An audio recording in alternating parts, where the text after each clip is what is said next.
I think I saw a tweet or something that said the only thing more embarrassing than finding out your kid made an OF was finding out that they failed making an OF.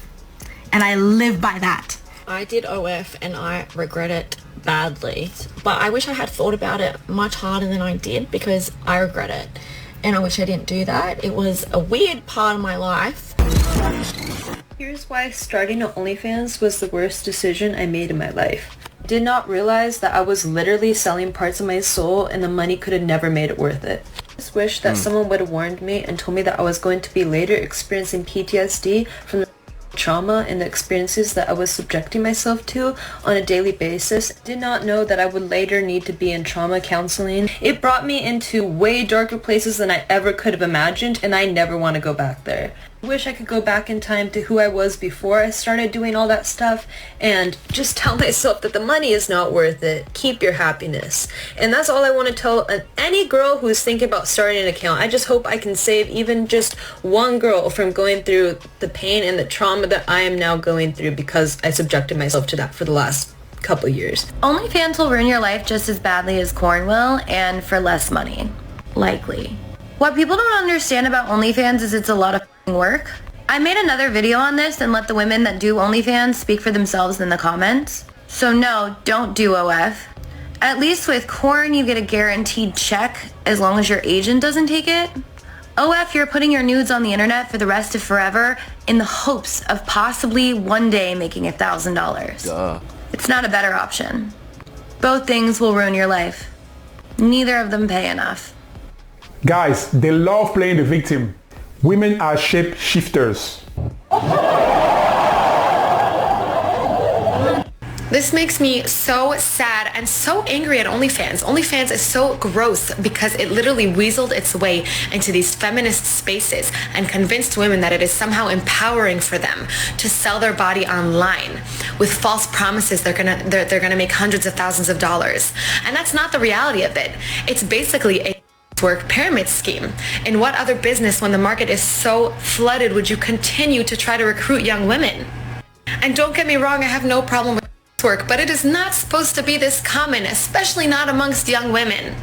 And I hate to say this, but this is the opposite of feminism. This is quite literally the objectification of women. You can have us at a price. What? And I don't know why I feel like I'm so early on this train, but I don't see a lot of people talking about it. Which is, again, why I'm so proud of this girl for posting about it. Oh, no. We've been hearing about dudes saying this for a while because we see it in real time. But I hate to say it, but this is the opposite of feminism. Ah, shut up, shut up. What does OnlyFans have to do with feminism? And of course, she has the classic and fluffy eyelashes. Okay, first of all, you are not so early on the trend. Nope. And you are not ahead of the game. Many people have said it way before you. My mental health since I've started this has just slowly been on such a decline. I feel a little bit dead inside. I feel completely desensitized. Not to sound funny, but I really don't feel any type of desire or attraction to men in general anymore. Yeah, this one I definitely hear quite a bit, man, where women feel less attracted to men overall when they do this type of work. Because a lot of their clientele is a certain extreme, right? You know what I mean? And they're only playing a certain part. But if they're not careful, they start to think all men are like this, right? Their trust is low when they're dealing with men. They think all men cheat, like I said, because of their interaction with their clientele on a day-to-day basis, and ruins their outlook on men and relationships. So that's a real problem.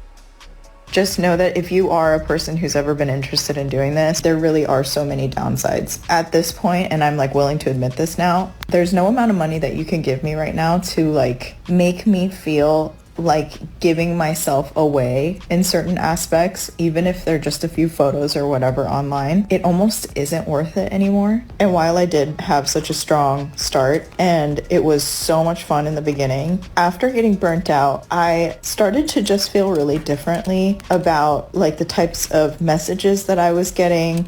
Seriously, if I had any type of ability to share the things that people have said, just how disgusting they are, and also When I get curious and nosy sometimes, like I'll go look at their profile and they have like a whole girlfriend or a whole wife. And sometimes even disgustingly enough, they have kids. It makes me feel so conflicted with doing this. When I really sit down to think about what the purpose of all this is, it's really just to visually please a bunch of men. I've been sort of exploring the idea of maybe just having my content be focused on, things that I'm actually interested in, which ultimately is not pleasing men in any way, shape, or form. Like, y'all can keep your money at this point. Come on now. It's getting kind of late in the game to take the moral high ground at this point, right? Like, it really sounds like you're trying to put it off on men, as usual. She said that she wants to stop making content that will please a bunch of men. I've got news for her. Content that pleases men is what put money into her pocket. And then she had the nerve to tell men to keep their money. Okay, why don't she repay the money that she made from OnlyFans? Will those creepy men get the refund on their money? I mean, what did she expect anyway? Women love plausible deniability. Maybe she really believed that men will sing her praises all day long. Remember how a few years ago, women were in love with OnlyFans because they were so happy and very proud to take control over their body. They were making so much money, especially nurses and teachers. They were quitting their jobs left and right just to have an OnlyFans account. It was so empowering, remember guys? I wanted to come on here and kind of talk to you guys about why I stopped doing OnlyFans. It's been a hard balance of trying to be empowered as a woman. But now, they are regretting it. OnlyFans is so gross. This is quite literally the objectification of women. You can have us at a price. She called it gross. She even had the nerve to call it the objectification of women. But you know what, guys? I agree with her on that. But who is objectifying women? They are objectifying themselves, that's for sure. And speaking of, you can have us at a price. Duh, every woman has a price. And by price, I don't mean that it's always money. A price is simply criteria and conditions that you have to meet in order to sleep with her. And they will sleep with whoever meets those requirements. It could be money, it could be gift, vacation, favors, attention, or just the fact that she likes you. Yeah, and really, this type of work is crazy saturated. Like, I could see 10, 15 years ago, you had cam girls on different networks. They were doing this line of work. It had its niche and followers, but it wasn't crazy competitive like it is right now, man. It's super competitive. And I'm not sure a lot of these women are really ready for that. So you're thinking about making an OnlyFans. I'm going to tell you why you shouldn't, coming from someone who happily does. You're not going to make nearly as much money as like other influencers are going to tell you that you're going to, because like that's oversaturated market at this point. Maybe in 2016 this is a get rich quick kind of thing. Not anymore. And once you do, you have to realize like this is on the internet until after, like you will be dead and this shit will still be very much alive on the internet. And there's nothing you can do about that. And you have to realize that and be 1,000% okay with that. And if you aren't, you shouldn't. You shouldn't make an OnlyFans if you're thinking, oh, well, I'll just hide my face and then like, use it to get money and then just go and have like a normal career after, because that's not how it works. Your future employers can check your tax records and like they can see, and you can lie and be like, oh, I did a cooking show. Cap. Don't do it if you're like, oh, I don't want to, I'm gonna da. And I'm speaking to you. If your mental health right now, don't make an OnlyFans, because God knows you might regret this decision because it will affect the rest of your life. And just because you're feeling a little bit teensy bits manic, don't do it. Not now. Wait until things calm down, please. I did OF and I regret it badly. I did OF for about 3 months, and a lot of young girls think, oh, it's gonna be so easy to make money, but in reality, if you don't have a following, it's a grind.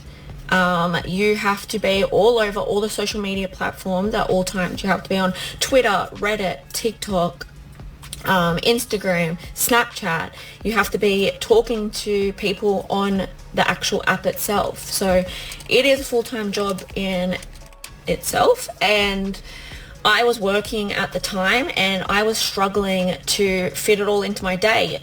You will do some cringy. So I signed with an agency towards the end, and they kind of took all rights of my OF, and they were making me do some cringy TikToks that just did not sit right with me. So I think like after doing that was when I was like, this is actually not who I am and not who I want to be on the internet at all. Don't always believe things that you are seeing online. Look, I'm not here to shame or judge people on OnlyFans, because I mean there's more than women on OnlyFans. There's a lot of guys on OnlyFans as well. But whether you pay or work as a performer, I'm not here to judge. I'm just here to report the news. I will say that, you know, you get a lot of these women, man, they get on there, have a few decent months, and all of a sudden they're a boss chick, right? So those are some of the women who regret making that move, because it's not as easy as they thought. That's why you got a lot of women on there talking about you need to make 200K, because they might have made 10K in a month, and now they think they on easy street and it's so easy to make money. But how do y'all think OF and really webcamming in general has changed or impacted relationships? You know, especially in the last 10-15 years. How has that changed the dating game? You know, to me, it's definitely an interesting topic, man. I appreciate y'all for watching. Hit me in them comments. We out.